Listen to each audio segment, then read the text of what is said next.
খলিফা হয় ইমাম, খলিফা যে সে কি হয় ইমাম। উম্মতের ইমাম হচ্ছে দয়ান নবী, দয়ান নবীর পরে উম্মতের ইমাম কে হযরত আবু বকর সিদ্দিক। আল্লাহর নবী যখন অসুস্থ ছিলেন, মানে ওনার জ্বর অবস্থায় উনি মসজিদে নববী শরীফে জামাতে হাজির হতে পারছেন না, অসুস্থ অবস্থায়। এটা উম্মতের জন্য শিক্ষা। আল্লাহ রাসূল বলেছেন, এ আয়েশা মুরু আবু বকর ফালিউসাল্লি বিন নাস, তিনবার বললেন, এ আয়েশা আবু বকরকে ডাকো আর তাকে বলো সে যেন আমার সাহাবীদের নামাজ পড়ে। অবাক যাবেন, আল্লাহর নবীর উপস্থিতিতে হযরত আবু বকর সিদ্দিক রাদিয়াল্লাহু তাআলা এইভাবে নামাজ পড়িয়েছেন। আর আল্লাহ নবী বলেছেন, মুরু আবু বকর ফালিউসাল্লি বিন নাস, আবু বকরকে ডাকো সে যেন আমার সাহাবীদের মুসলমানের উম্মতের নামাজ পড়ায়। অবাক করার বিষয়, একদা আবু বকর সিদ্দিক নামাজ পড়াচ্ছেন আর আল্লাহ নবী মসজিদে নববীতে কোন রকম ভাবে আসছেন, অসুস্থ অবস্থাতে ঢুকছেন। আবু বকর সিদ্দিক কান দিয়ে বুঝে নিলেন যে দয়ার নবীর মুবারক আহাত ছাড়া আর কিছু নাই, ये आहट मुस्तफा है। उन्होंने समाप्त कर लिया कि मुस्तफा जान अहमद के कदम के आहट की आवाज है। उन्होंने इशारा करके या रसूल आप नमाज पढ़ाइए।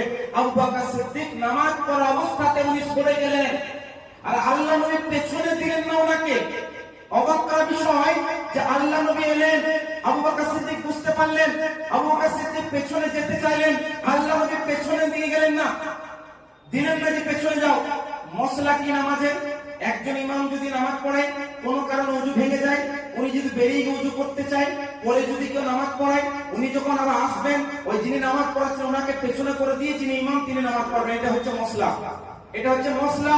কিন্তু আল্লাহর নবী দেখছেন আবু বকর সিদ্দিক নামাজ পড়াচ্ছেন, আবু বকর সিদ্দিক দেখছেন দয়ার নবী আসছেন, উনি পেছনে যেতে চাইলেন। এটা যেহেতু মশলা, জাহিরি মশলা, এটা প্রকাশ্য মশলা যে নবী হচ্ছেন সবার ইমাম, ওনার আগে কেউ ইমাম হতে পারে না।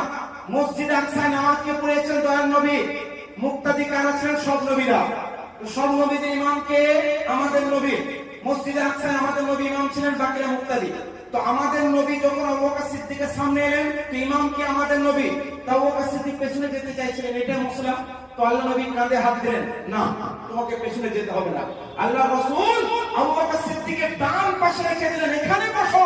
আর আল্লাহ নবী ইমামতি করছেন, আবু বকর সিদ্দিক ডান পাশে আছেন আর পেছনে বাকি সাহাবীরা মুক্তাদি আছেন। এবার বলেন ইমাম তো দয়ার নবী, মুক্তাদি আবু বকর সিদ্দিক, কিন্তু আবু বকর সিদ্দিকের পেছনে করলেন না কেন?